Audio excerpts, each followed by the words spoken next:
Glória a Deus. Queridos e amados irmãos, que alegria estar com todos vocês aqui nessa noite. Quero iniciar conforme tenho o costume de perguntar aos crentes: quantos estão felizes com Jesus? Levanta a sua mão assim. Graças a Deus.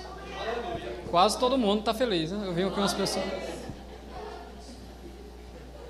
Que maravilha. Estou aqui nessa noite também com a minha família, pequenininha, mas está ali, minha esposa, meus 2 filhos que estão por aí em algum lugar. Nós queremos dizer da alegria de estar aqui com os irmãos, né? Quem gosta de Bíblia aqui, levanta a sua mão bem alto. Eu amo Bíblia Sagrada. Então quero desde já convidar você a abrir a sua Bíblia no Evangelho segundo escreveu Lucas, capítulo de número 6.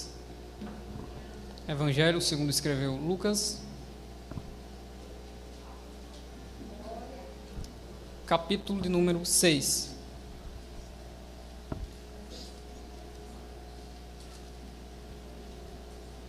Farei a leitura do versículo 6 ao versículo 11, onde temos o texto do homem que tinha, mas ele não tem mais, a mão mirrada. E aconteceu também em outro sábado, que entrou na sinagoga e estava ensinando.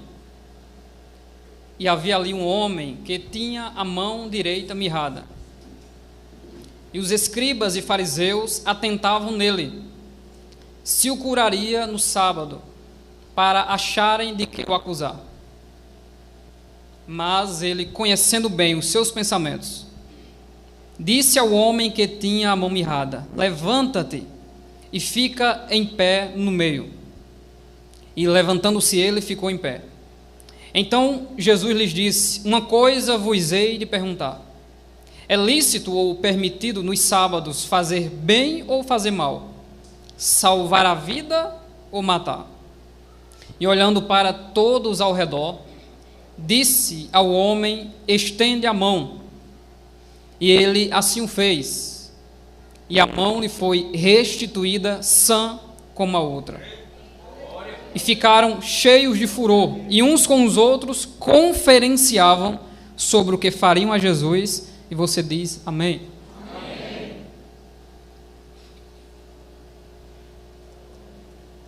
Primeiramente, para nós tentarmos, depois de ler, explicar, para depois aplicar, precisamos entender um pouco sobre a visão das pessoas que cercavam o Senhor Jesus nesse contexto. Jesus, ele veio sobre a lei, era obediente. Dentro da sua humilhação, ser obediente ao pai e à mãe, e a religião judaica estava dentro de tudo isso. Todo sábado, como um rabino cadastrado pelo Sinédrio, ele estava na sinagoga. E ele recebia do ministro o livro para expor as Sagradas Escrituras. Só que uma coisa que inquietava um fariseu, saduceu, doutor da lei, e principalmente o diabo, era que Jesus, ele falava diferente e ele agia diferente dos pregadores do seu tempo. Ele se movimentava com poder e com autoridade. Os demônios, quando abriam a boca, eles não amaldiçoavam Jesus. Eles se prostravam e diziam: tu és o Santo de Deus. Eles têm que se prostrar submisso àquele que tem todo o poder nos céus, na terra e debaixo da terra. Se você é um crente cheio do Espírito Santo, talvez, andando na rua, você viu que alguém olha para você assustado e dá um passo para trás. Que coisa estranha, será que o meu cabelo não está ajeitado? É a autoridade de Deus que está sobre a sua vida. E sempre, aonde Jesus chegava, o ambiente ele era completamente mudado. O cheiro de Jesus, a voz de Jesus, fazia com que, por atitudes de fé, pessoas empurrassem as outras, abrisse o telhado de Jesus, leproso gritava de longe, e o centurião dizia: não entre nem na minha casa, me diga uma palavra e quem está lá em casa vai ser curado. Atitudes diferenciadas diante de um Deus que tem todo o poder. Só que a visão de um judeu ela é diferente da visão da igreja. Os judeus ele tem uma visão de Deus e de se concentrar para buscar a presença de Deus chamada de centrípeta, que que é tudo aquilo que converge para um centro só. Os judeus eles só pensam em Israel, Jerusalém, o templo, a sinagoga, só apenas em estar ali. É claro que a salvação veio dos judeus, mas o que Deus tem e teve preparado para nós é muito maior do que um judeu pensava. Tanto é que Nicodemos se apresentou a Jesus com lisonja e disse: bem sei que és mestre vindo de Deus, porque ninguém poderia fazer os sinais que tu fazes se Deus não for com ele. Jesus não gosta de lisonja. Jesus gosta de ser exaltado porque ele é. Jesus não é amostrado, ele é digno de toda adoração. É diferente. E uma coisa direta ao coração do mestre foi: é necessário você nascer de novo. Como pode eu entrar na minha mãe? Não, não é entrar na mãe, é nascer da água e do Espírito. A água no Antigo Testamento é o Espírito. Então ele está falando só do Espírito. É necessário você nascer daquele de cima. Nicodemos entendeu e se aproximou de Jesus. Até a mulher de João 4, a mulher do poço de Jacó, também ela queria saber, porque percebeu que ele era profeta. A gente adora onde? Não, não é onde, é como. Você adora em espírito e em verdade, de todo o seu coração. Se a visão de um judeu é concentrada em um local, a visão da igreja ela é centrífuga. Lembre da sua máquina de lavar, que joga as roupas para o lado. A minha acabou de quebrar faz poucos meses. Centrífuga, joga para o lado. Se o poder de Deus foi derramado em Jerusalém, não no templo, porque o judeu é rebelde, foi derramado na casa de João Marcos, mas começou lá. Começou pequeno, mas aquilo que é plantado por Deus começa pequeno, mas depois começa a ganhar volume, porque a obra de Deus é assim, é de passo em passo, de glória em glória, e o crescimento vem no dia e na hora certa. A tua fé não é para ser do tamanho de um grão de mostarda. Jesus não disse isso. A sua fé é para ser como um grão de mostarda. É tão pequeno, mas se torna uma árvore grandiosa que dá sombra para muita gente. Não tenha uma fé pequena, tenha uma fé grande. Então a visão da igreja, ela é centrífuga. Aquilo que Deus tem preparado para nós é muito mais do que aquilo que nós pedimos, pensamos ou imaginamos. Baseado nesse texto, eu quero pregar dentro do seguinte tema: levantando a mão mesmo em um contexto desfavorável. Você decorou? Pode repetir? Vamos lá? Que maravilha, normalmente eu peço para repetir, mas agora aqui deu certo. Talvez você já tenha compreendido, se prestou atenção no texto. E o texto ele vai começar, para você que tem a Bíblia aberta ainda, o texto começa dizendo: e aconteceu que também, num outro sábado, Jesus estava na sinagoga fazendo uma coisa. O texto diz que ele estava ensinando. Nos capítulos anteriores, 4, 3, a mesma palavra faz referência a Jesus, ele está ensinando. Ele é o semeador, ele não desiste. Por mais que haja solos diferenciados, o solo caminha um coração duro, o solo pedregoso, que é aquele crente que não quer sofrer. Ele quer repreender todo o sofrimento. Está repreendido todo o sofrimento. Isso não funciona. Todo o processo de Deus você tem que passar. Aí você diz: mas se eu fosse outra pessoa, eu não teria passado tudo o que eu passava. Então você não seria a pessoa que é hoje. É preciso passar pelo processo de Deus. O Espírito Santo pegou na mão de Jesus e disse: vamos ali aonde? No deserto. Fazer o quê? Ser tentado pelo diabo. E quando a tentação acabou, a Bíblia diz: e ele saiu na virtude e no poder do Espírito Santo. Olha que interessante. E quando nós compreendemos que existe um processo de crescimento espiritual na nossa vida, nós começamos a dar glória a Deus em qualquer contexto. Em Ezequiel 37, Deus me deu outra mensagem lá, que é sobre a sepultura. O Deus que visita a nossa sepultura. Existem 3 tipos de sepultura: aquela que o diabo nos coloca quando Deus permite, aquela que nós mesmos procuramos e entramos nela, e a sepultura que Deus nos pega e joga lá dentro. 3 sepulturas. Na primeira delas, você sujeita-se a Deus, resiste ao diabo e ele vai embora. Então ele vem de toda forma.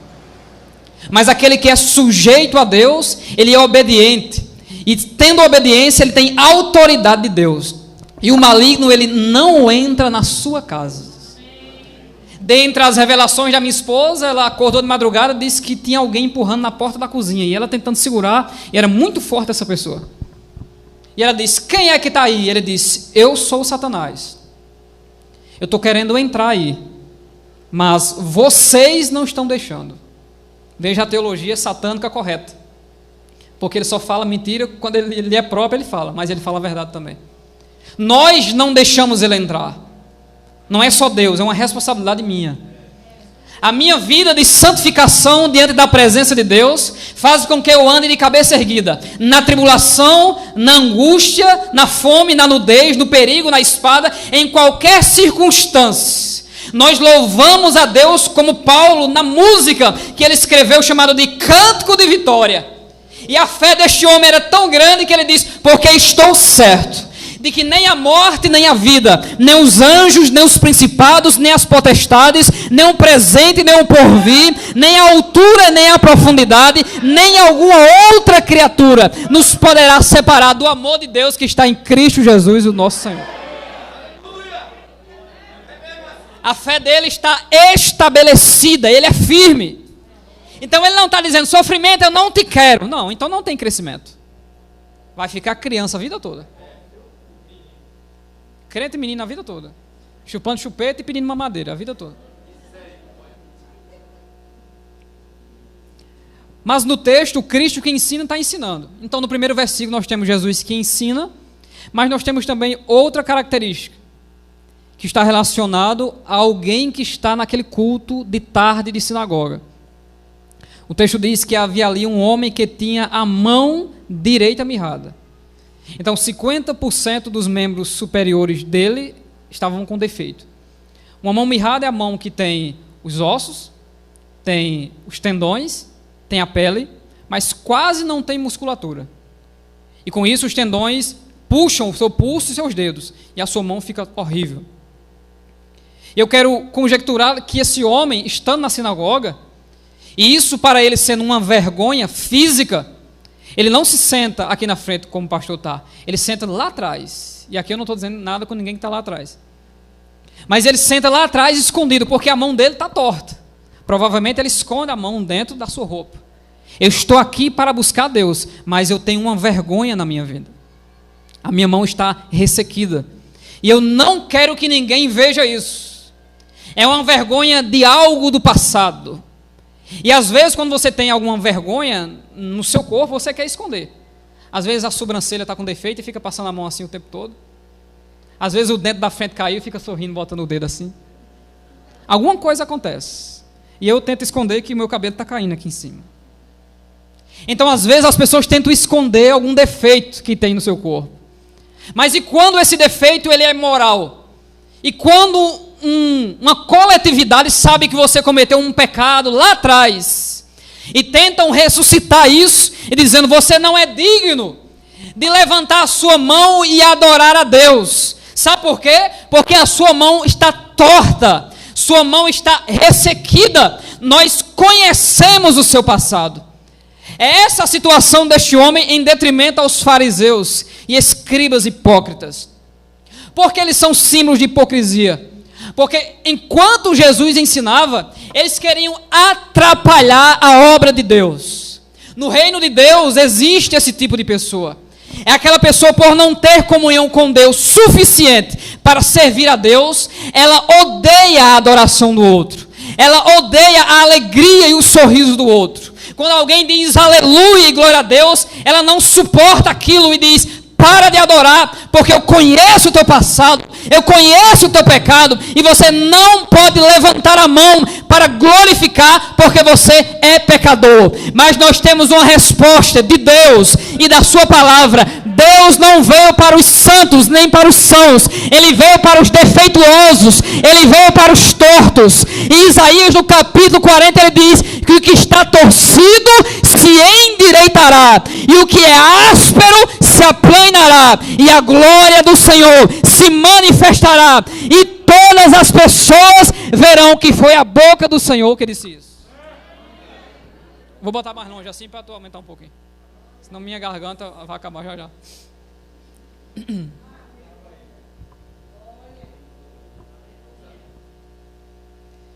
Então o primeiro versículo fala de um Jesus que ensina e de um homem que tem um defeito.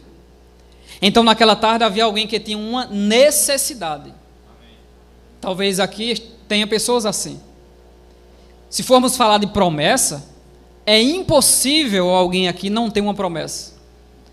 E quando as promessas se cumprem, como na vida do pastor e de algumas pessoas aqui, você percebe que você tem várias outras promessas para frente. E às vezes quando nós achamos que já chegamos num nível, aí Deus mostra que a gente está apenas iniciando. E que tem muitas promessas de Deus para acontecer na minha vida. Deus me chamou e disse para mim pregar a sua palavra.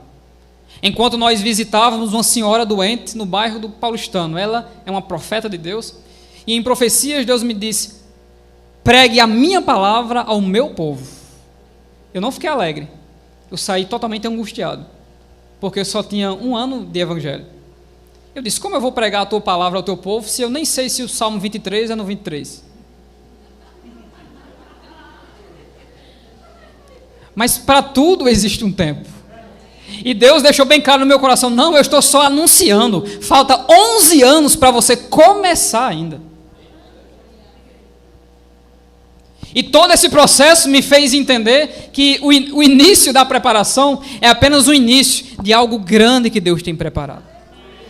E recentemente Deus me disse que eu vou me surpreender com algo que Ele vai me entregar daqui a uns dias. Eu não sei o que é. Às vezes dá medo, às vezes dá ansiedade, às vezes dá alegria. Mas o nosso Deus é aquele que nos surpreende. Enquanto você tem a expectativa de Davi de pegar 5 pedras para o gigante cair, na primeira o gigante já cai. Porque a minha expectativa e o meu pensamento não são os pensamentos de Deus. Vamos para o texto? Se no primeiro versículo tem alguém que ensina e tem alguém que tem necessidade, e ambos estão no mesmo ambiente, então Deus suprirá as necessidades daquele que tem a necessidade. Só que o texto vai continuar dizendo, e os escribas têm que falar disso. Por onde Jesus anda, tem que falar dos opositores. Os opositores às vezes se convertem e passam a ser uma bênção, ou os opositores se revoltam completamente e vão para o seu devido lugar, que é o mundo e o diabo. Mas os opositores são necessários. Se o homem da mão mirrada tem uma necessidade, os opositores são necessários. Porque só se revela alguém que tem força no momento da crise. O casal de águia só tem um filhote, mas para ensinar ele a voar, eles abandonam o filhote. Nunca mais volta. E depois de 2 dias o filhote está desesperado, gritando sem ter comida. E ele ousa sair do ninho e volta com medo. Depois ele ousa sair mais longe e volta com medo. Depois sobe no galho mais alto, bate a asa e ele percebe que ele tem força. Depois o instinto de sobrevivência vê o coelho e ele 300 km por hora e caça. A crise revela, na verdade, quem nós somos. A ocasião que Deus nos coloca mostra se nós servimos a Deus porque queremos alguma coisa dEle, porque se você apenas quer uma coisa de Deus, você não vai perseverar na caminhada. Mas se você, ao invés de querer apenas uma coisa de Deus, você querer o próprio Deus habitando dentro de você, aí é outra coisa. É por isso que Jesus diz, buscai primeiro, então tem um segundo. Buscai primeiro o reino dos céus e a sua justiça, e essas coisas, comer, beber e vestir, vos serão acrescentadas. Está vendo que interessante? E os escribas e fariseus atentavam nele, em Jesus, se ele curaria no sábado para acharem de que o acusar. Havia essa problemática. Tem dia que você não pode fazer isso. E Jesus deixa bem claro que o Senhor, Ele é Senhor até do sábado. O sábado foi criado para o homem, não o homem para o sábado. A submissão não é apenas religiosa, a submissão é a comunhão com Cristo.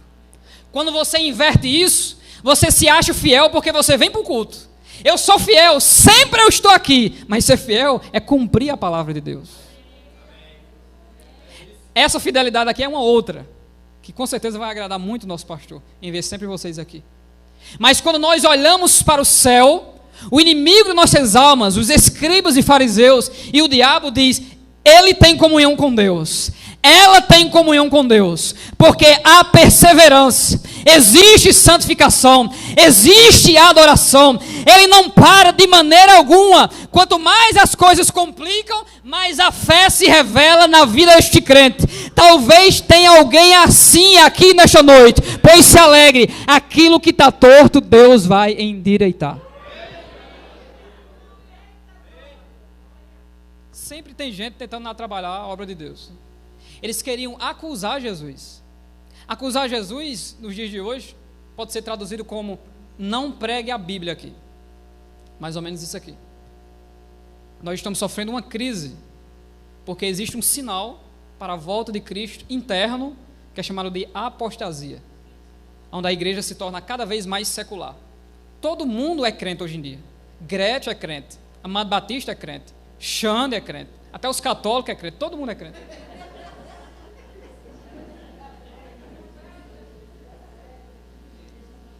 Mas uma coisa é confessar Deus com os lábios. Deus censurou Israel e disse: mas este povo me honra com os lábios, mas o seu coração. Então, nesta noite, eu quero agora entrar no que Deus fez com esse homem. A vida dele mudou completamente. E quando nós falamos em vida que muda e que há um crescimento, sempre você tem que considerar uma palavra-chave que não condiz com a igreja dos dias de hoje, que é chamar a palavra processo. Estamos vivendo a era do smartphone, né? A era do forno, micro-ondas, que é tudo rápido. Mas com Jesus é diferente. É um pote de barro dentro do forno, e ele coloca na hora que quer e retira na hora que quer. E por causa disso, a palavra processo significa que existe um sinergismo. O que é um sinergismo? Mais de uma pessoa ou de uma peça de um motor trabalhando juntas em harmonia para produzir aquilo que tem que produzir. Se é um motor, a força. Se é uma empresa de medicamento, coloca as substâncias, depois embalagem, caixa, coloca o selo e envia. Existe um processo até você entrar na farmácia e comprar o medicamento. Não foi fácil produzir aquilo. E na vida cristã, da mesma maneira. Aí o texto do versículo 8 diz: mas ele, Jesus, conhecendo bem os seus pensamentos. Ele não está falando do pensamento do homem da mão mirrada. Ele está falando do pensamento de todos que estão presentes. Todas as vezes que Jesus iria fazer um milagre, ele fazia questão de mostrar que aquela pessoa agora está curada porque ela se submeteu à palavra dele. A mulher do fluxo de sangue: alguém me tocou. Ah, Jesus sabia. É para ela se revelar e dizer: fui eu. E todos agora sabiam que ela foi curada porque ela creu no poderoso nome do Senhor dos Exércitos. Deixa eu lhe contar uma coisa aqui interessante, para que eu não fale de processo e você ache que eu não vivo o processo. Eu vivo o processo constantemente, eu acho. E pregando a palavra de Deus, Deus me deu um presente. Qual foi o presente? Fiquei desempregado por 2 anos e meio. E só fazia pregar o evangelho. E eu digo que não faltava nada na nossa mesa, absolutamente nada. Vivendo de aluguel, e surpresas eram constantemente. Pessoas ligavam: estou chegando aí parava um carro, enchia a minha casa de coisa. Depois o negócio estava apertando, a minha esposa: estou com saudade de comer macaxeira, nunca mais eu comi. Aí de repente alguém bateu na porta e entregou a sacola, eu entreguei a ela. Quando abriu, macaxeira. Voltávamos no sábado, que a gente ministra aula no sábado à noite para professores. Estávamos cansados. Ela fazendo uma faxina para ajudar a gente. Quando a gente chegou em casa, ela orou só a Jesus. Ela tem esse costume de pedir em detalhe as coisas. E ela orou e disse: ah, Jesus, uma pizzazinha com refrigerante agora. Porque já era 10h30 e ela não queria fazer uma janta. Só que eu estava cansado e eu tenho que comer. Se eu não comer, você já viu, né? Como eu sou, então eu fico logo fraquinho. Só que aconteceu que ela foi se sentar um pouco na cama e apagou, dormiu. E eu fiquei com pena dela. Mas a minha barriga estava reclamando: eu estou com fome, mas eu estou com pena dela. Estou com fome, mas eu estou com pena dela. De repente, 11h20 da noite, isso não é hora de ninguém ir para casa de ninguém. O vizinho bate lá. Quando eu abro, eu já abro com fé, eu já abro a porta assim de vez, completa. Quando eu abri, estava o irmão todo sorridente, com a sacola, entregou a gente: toma aí, meu irmão, para o senhor se deliciar com sua esposa. Tinha que botar o nome dela, porque quem pediu foi ela. Quando eu abri, era o quê? A pizza e o refrigerante. Aí eu acordei ela na hora. Acordei ela e a gente comeu tudo. Mas para finalizar esse processo, o Espírito começou por 2 semanas, vou voltar para a mensagem. O Espírito começou por 2 semanas a dizer, está chegando uma surpresa para você aí. E durante 2 semanas, 5 vezes, está chegando uma surpresa para você aí. E aumentava mais perto de mim, está chegando uma surpresa para você aí. E eu, qual é a empresa que eu vou trabalhar? Porque eu já tinha feito tanta entrevista, mais do que o Bolsonaro para presidente. Muita entrevista. E sempre não. Seu currículo é ótimo, mas não ligava. De repente, 2h30 da manhã eu me acordo. Aquele acordar que você não era para acordar. Quando eu olho do lado, não está a minha esposa. Eu disse, espera aí, se o arrebatamento aconteceu, então eu estava desviado. Porque eu não subi. Mas de repente ela pula da porta para dentro, com um teste de gravidez, dizendo, tu vai ser papai, gritando, tu vai ser papai.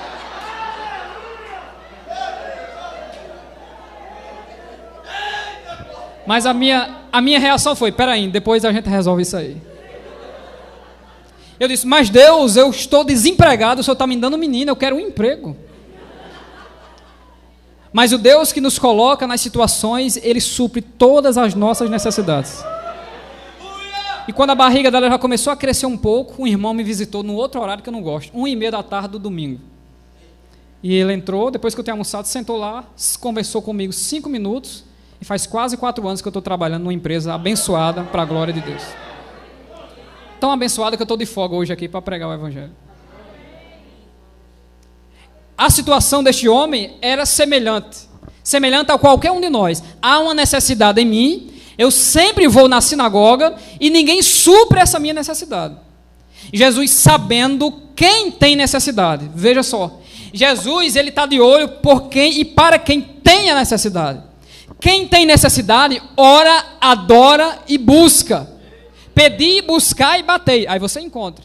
Claro que tem um código de ética ali que a gente não vai falar que demora. Mas quem tem necessidade, busca. Mas quem tem necessidade também é grato a Deus. E não só busca querendo, mas busca se submetendo.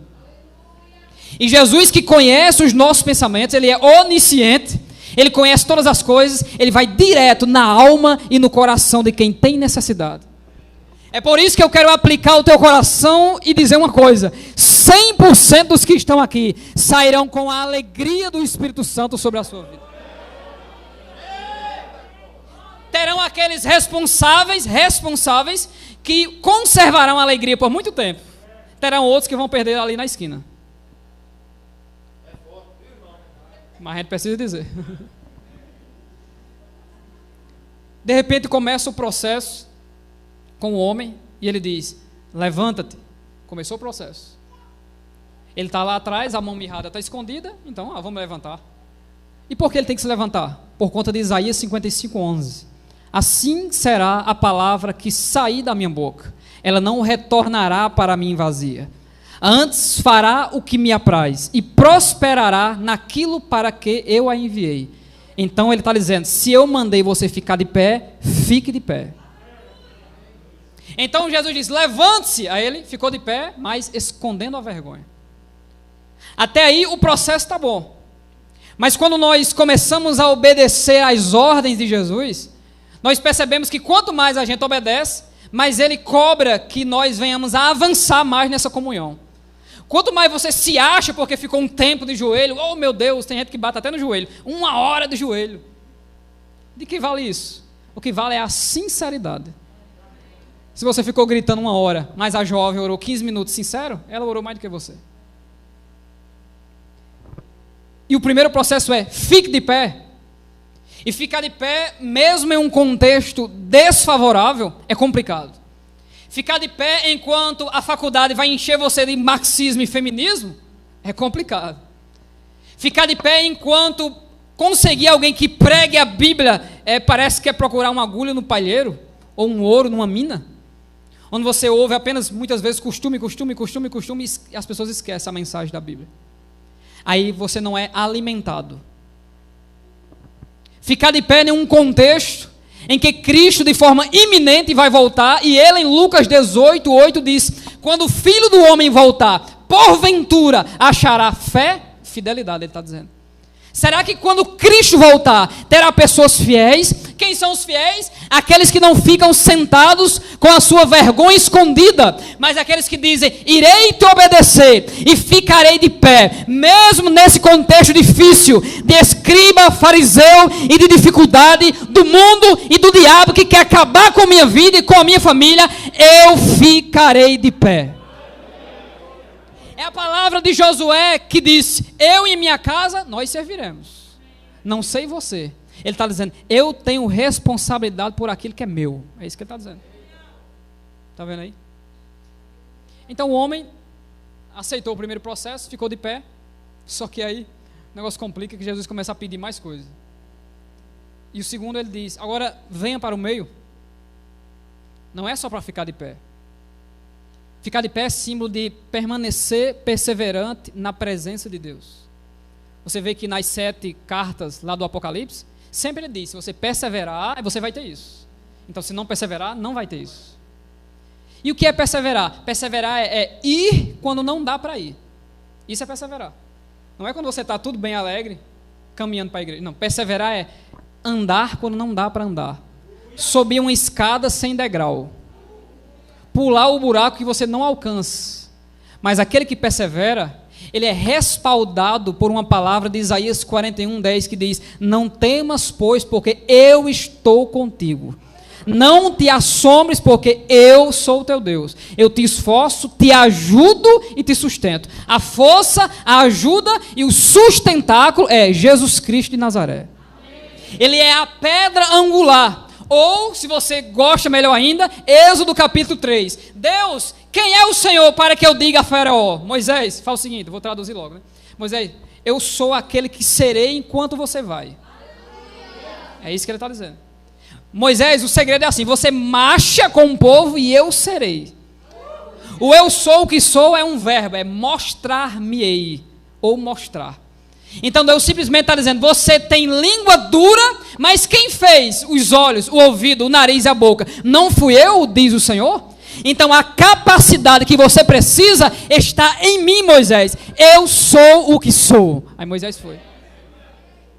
Então existe uma palavra de ordem para mim e para você: fique de pé, mas não só de pé, ande para o centro da vontade de Deus. Então agora ele teria que esboçar uma reação, né? Mesmo com a mão escondida, ele teria que dar um passo e começar a caminhar e vir aqui para o meio. Quem está no meio? Jesus, escriba e fariseu. Aí o negócio está mais difícil, o coração está mais acelerado. Por que está acelerado? Porque ele tem uma vergonha escondida. E Jesus diz: venha para o meio. Quando você estuda a Bíblia sem contexto, você cai no laço do Satanás, da teologia dele. Qual é a teologia de Satanás? Salmo 91, ele diz: atira-te daqui embaixo, porque está escrito. Versículo de forma isolada. É aquele costume dos crentes: eu vou tirar um versículo. Esse é um costume maligno. Aí Jesus diz: também está escrito. Ou seja, confira todo o contexto que você vai entender. É por isso que você não pode atribuir a você Isaías 1:19. Se quiserdes me ouvirdes, comereis o bem desta terra. Para isso tem que ir do 1 ao 18. Vai lá para você ver a pancada. Se você for fiel em todos aqueles versículos, vai comer o bem desta terra. Se não for, não come. Simples. Então a Bíblia, ela tem esta regra: você compreende, põe em prática e vai ter a recompensa. É simples. É simples. Não era só pedir apenas, mas é pedir da maneira que Deus quer que a gente peça. Existe uma maneira que eu peço a Jesus e Ele não me dá. E Tiago diz: pedis e não recebeis. Por quê? Então o pedir mal, segundo o texto, é pedir só para mim. E tanto o Evangelho, qualquer coisa que há de Deus em mim, não é para mim, é para todos. Porque o dom que está para mim, ele não alimenta a mim. Para mim me alimentar, eu tenho que ouvir você.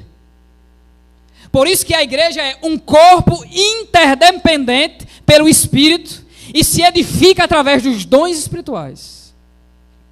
Então Cristo está dizendo para o homem: você precisa ficar de pé. Não tenha vergonha, não se esconda, não importa o contexto, tem que ter ousadia e coragem para servir a mim. Você fica na minha presença e se eu ordenar, você vem para o centro da minha vontade. Aí ele foi, aí lá veio ele, todo capengazinho, escondendo a mão.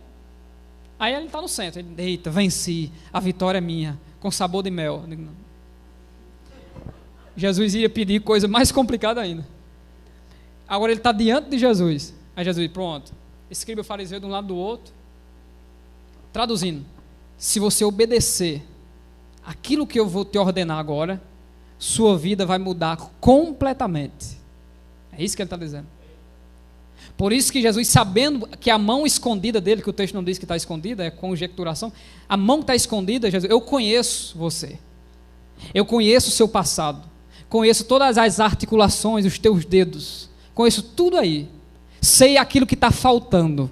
E se você me obedecer e estender a mão, se você me obedecer e colocar para fora quem é você, se você me obedecer e se entregar de uma vez e não resistir ao Espírito Santo, você vai ser um crente completo. Não vai ser um crente 50% que adora com a mão esquerda. Vai ser o crente que adora com as duas mãos levantadas para cima.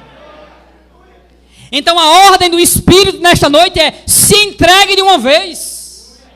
Porque quando eles iam na tempestade, mais ou menos era essa mesma coisa. Mestre, não te importa que pereçamos? Jesus estava dormindo. Foram aperrear o sono de Jesus. E Jesus se levanta bravo e diz: por que vocês têm tanta pouca fé? Homens tímidos.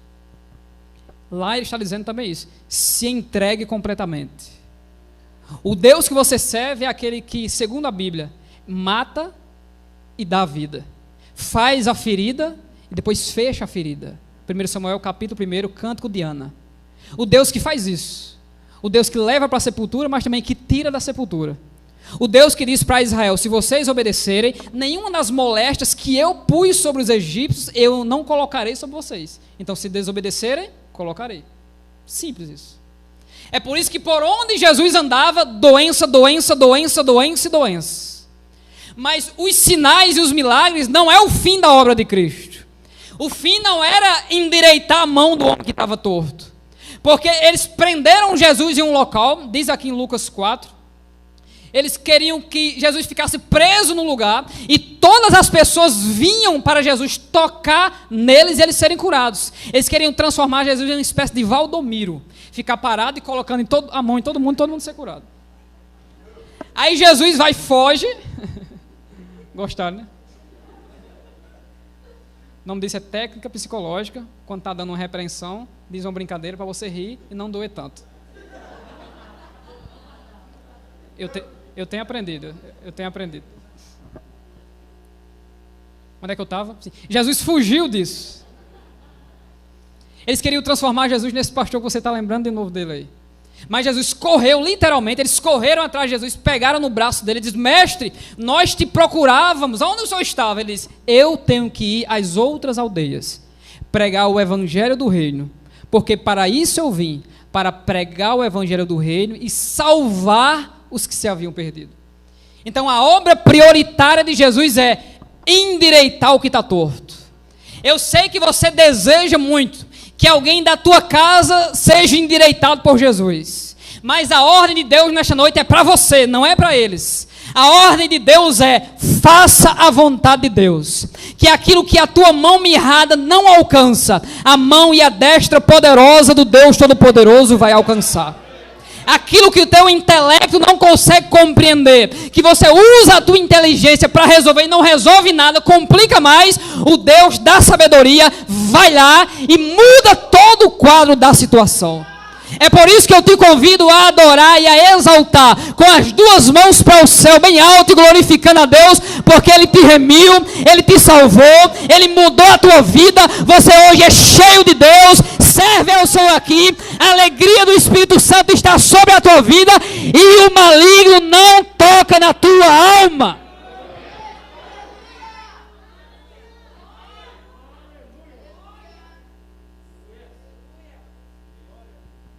Mas eu preciso finalizar. Veja o processo: ficar de pé, vir para o centro da vontade de Deus, e o último, se entregar completamente. Tá ok. A Bíblia diz que estende a mão, e quando ele estender a mão se tornou sã como a outra. Ele não mais é um crente 50%, ele é 100%. Ele se entregou completamente. Ele está no nível daqueles que perseguiam. Só que a obra de Deus não para. Se você pesquisar aqui os milagres, toda vez que o milagre acontecia, ele dizia, e seguiam a Jesus pelo caminho. A multidão de Cristo, ela ia só aumentando. Cada um que era curado, seguia. Cada um que era curado, seguia. Alguns poucos voltavam. Mas uma grande parte seguia a Jesus por onde ele ia. Mas o principal motivo deles seguir a Jesus eram os milagres. E não é isso que Deus quer da gente. Em Romanos capítulo 12, um texto que é muito mal interpretado nos dias de hoje, Paulo diz, rogo-vos pela compaixão de Deus que apresenteis, foi o que o homem fez, o vosso corpo em sacrifício vivo, santo e agradável a Deus, que é o vosso culto racional. E não se conforme com o mundo. Aquele se apresentar não é em um local específico. Ele está dizendo, se entregue completamente, espírito, alma e corpo para o reino de Deus. É isso que ele está dizendo. É por isso que a linguagem, a minha vida secular, ela não pode existir no nosso meio. Nós não temos vida secular, nós temos uma vida com Deus. E aonde nós estamos, Deus está conosco e nós devemos estar com Ele também. Se eu estou com Cristo apenas na igreja ou na sinagoga, então na verdade eu não estou com Ele, eu estou visitando Ele. E Jesus não precisa de visita, Ele precisa de comunhão. A vida daquele homem foi mudada completamente. Mas no momento que ele foi curado, o texto não para, ele não termina aí. O texto termina assim, e ficaram cheios de furor. E uns com os outros conferenciavam sobre si, sobre o que fariam a Jesus. Os inimigos não pararam. Os desafios da obra não pararam. Às vezes Deus nos promete uma vitória, a gente todo em posse de vitória, aleluia. Para de buscar, de orar, de jejuar, de frequentar a igreja, como se a vitória fosse o fim de todas as coisas. E quando ele foi curado, aí é que os inimigos aumentaram. Agora contra Jesus e contra ele também. Nós podemos pegar o respaldo de Lázaro. Queriam matar até Lázaro agora. Então Deus nos convida a compreender que com ele, Isaías 54 primeiro, olha as coisas loucas que Deus diz, loucas para nós, que Deus diz, canta alegremente, ó estéril, e tu que não deste a luz. Como é que pode? Em Isaías 54, a estéril é Israel. Israel está no contexto desse homem, esse homem representa Israel. Israel está no contexto de angústia, de mão mirrada, não consegue produzir mais para Deus. Por conta dos seus próprios erros, Israel foi para o cativeiro. Quem levou Israel para o cativeiro? Deus. Deus usou quem? O seu servo, chamado de Nabucodonosor. Ele não era crente, mas era servo, porque Deus fala e tem que obedecer. Depois, para livrar, Deus usa um outro servo, que Deus o chama de meu pastor ungido, eleito e escolhido, que é Ciro, um persa ímpio. Ele não era crente, mas ele era servo. Por quê? Porque se submete à vontade de Deus. Israel está trancafiado lá. Aí Deus usa Isaías para consolar Israel e diz, consolai o meu povo. Bradai-lhe que a sua servidão já é acabada, que Israel já recebeu em dobro da mão do Senhor por todos os seus pecados. Aí ele diz o título dele, voz do que clama no deserto. Ele não está preocupado com o nome dele. Eu sou o pregador fulano de tal. Não, eu sou apenas uma voz. O mais importante que sai de mim é a palavra do Deus Todo-Poderoso. Aí ele continua, aquilo que está torto se endireitará. Aquilo que é áspero se aplanará. Os montes serão abatidos e os vales serão exaltados e a glória do Senhor se manifestará. Mas mesmo com essa mensagem de consolação, olha a mentalidade de Israel. Isaías 40, 27. Porque, pois, dizes, ó Jacó, e tu falas, ó Israel, o meu caminho está encoberto ao Senhor, e o meu juízo passa de largo pelo meu Deus. Israel está dizendo, Deus não olha mais para nós. Nós estamos com a mão mirrada, e Deus não quer saber mais de nós. Aí Isaías logo cheio do Espírito Santo, porque foi ele mesmo que falou isso, no versículo 28 ele diz, não sabes? Não ouviste que o eterno Deus, o Senhor dos confins da terra, nem se cansa e nem se fatiga? Não há esquadrinhação para o seu entendimento. Olha o que ele faz. Ele dá vigor ao que está cansado. Ele multiplica as forças daquele que não tem nenhum vigor. Até os jovens que têm o corpo mais forte, até eles caem. E certamente cairão. Aí a doutrina. Mas, vírgula, os que esperam. É aí onde está a diferença. A diferença minha e sua. Quem espera em Deus, os seus projetos, no final da oração está assim: contudo, seja feita a tua vontade. Você planeja, faz o projeto, conversa e diz: Deus, está segundo a tua vontade. É o homem da mão mirrada. Eu me entrego completamente. É por isso que você não mora onde quer, não veste a roupa que quer, não tem a linguagem que quer, não prega a mensagem que quer, não serve da maneira que quer, não tem o dom espiritual que quer. Tudo é a mão soberana do Deus que te chamou. Tanto é que ele diz a Jeremias: Jeremias, antes que tu fosse formado, eu já tinha te escolhido, te consagrado, te separado e te dado. Então a obra já estava completa antes de você ter uma estrutura de gente. Traduzindo, eu que mando em você. Aí Isaías 54, primeiro diz: canta alegremente, ó estéril, tu que não deste a luz. Como é que pode? Uma mulher estéril, me perdoe se tiver algum aqui, mas para ela não gerar, e principalmente na cultura judaica, era uma vergonha muito grande. Tanto que Isabel, a prima de Maria, aquela a quem chamavam de estéril, já estava grávida quando Maria estava sendo contemplada pela bênção do anjo. Então Deus está olhando para quem está com a vergonha. Lembre do homem da mão mirrada.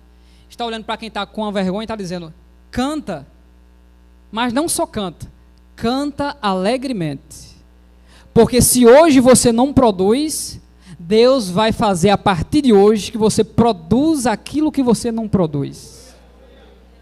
Olha a ordem de Deus para o Israel ferido: cante, cante alegremente enquanto não produz, porque enquanto você canta, Deus está trabalhando sobre a sua vida. Enquanto você louva e adora a Deus, canta, não estou falando de música, canta, estou falando de adoração. Enquanto você adora a Deus, Deus vai edificar em você a pessoa que Deus quer que você seja.